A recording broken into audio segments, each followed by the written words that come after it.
తీసేసి చాలా కష్టమైంది మాకు పరిస్థితి. నలుగురు ఆడపిల్లలు ఉన్నారు, వాళ్ళకి పెళ్ళిళ్ళు చేయాలి ఎట్లా?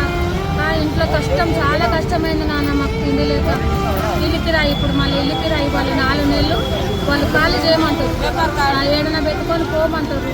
మేమేం చేయాలి ఇప్పుడు? మాకు సాగు తప్ప ఏది లేదు.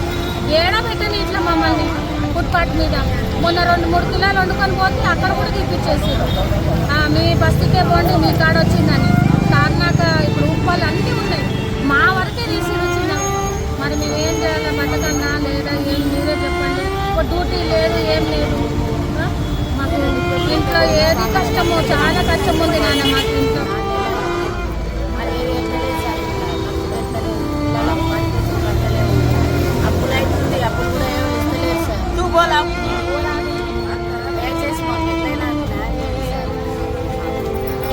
फुटपाथ पे बेच रहे थे तरकारी, वो लगा के बेच रहे थे। वहाँ से भी हटा दिया, हमारे को हटा दिए तो बस नहीं तो नहीं कहा तो जाके बेचेंगे। तो वहाँ भी जा रहे तो वहाँ भी मार के भगा रहे, वहाँ से नहीं बेचना बोल के लड़ाई बहुत कर रहे।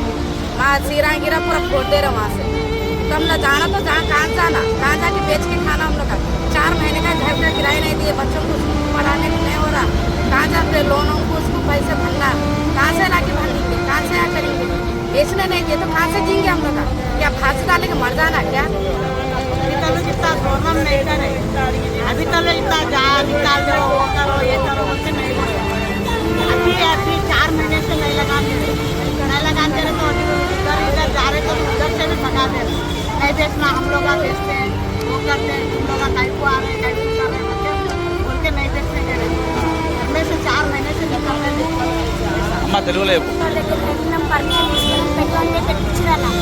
ఏమి ఎక్కువ ఇబ్బంది చేయలేదు, కానీ మేము అడ్డం ఉంది కదా, అక్కడ రోడ్డు మీద బతుకుతున్నాం. లోన్ తీసుకున్నాం అన్న 2 లక్షలు 3 లక్షలు లోన్ తీసుకున్నాం.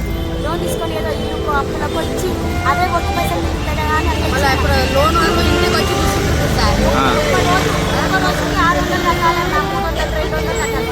అట్లనే ఎట్లా చేసుకొని మేము బతుకున్నాం. మాకు పెట్టనిస్తలేదు రోడ్ పైన, ఎక్కడ వెళ్ళినా మా తమ్ముడు అయితే లేదు, ఇక్కడ కూడా బతుకు తీరలేదు. ఎట్లా ఎట్లా చేయాలని మళ్ళీ మీరే చెప్పండి. మేము చదువుకోలేదు, మా అమ్మ నాన్నలు మాకు చదివించాలి, చదివిస్తే అయినా మాకు ఏమైనా జాబ్ ఉంటే చేసుకుంటాం కదా, మాకు ఏమైనా అవసరం అన్న రోడ్డు మీద వచ్చి బతకడానికి. మాది కూడా ఒక బతుకు ఉంటుంది కదా, మంచి బతుకు బతకాలని. మేము కూడా చదువుకోలేదు, ఏదో అంత ఒక రోజుకి 500 600 అనుకుంటే చేసుకుంటున్నాం. ఇప్పుడు 4-3 నెలల నుంచి అన్న మాకు ఇంట్లో చాలా ఇబ్బంది ఉంది.